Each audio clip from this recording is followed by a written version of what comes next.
Iginiit naman ni Senator Ronald Bato de la Rosa na biro lamang ang pahayag ni dating Pangulong Rodrigo Duterte tungkol sa pagpatay sa mga senador at hindi dapat bigyan man ng mabigat na kahulugan.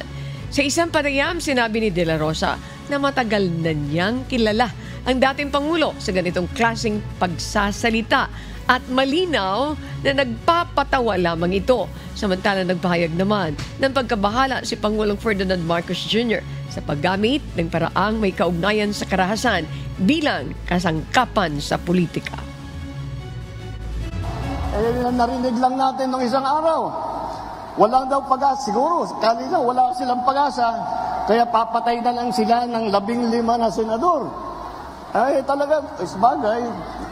Mahirap naman yung ibang tao.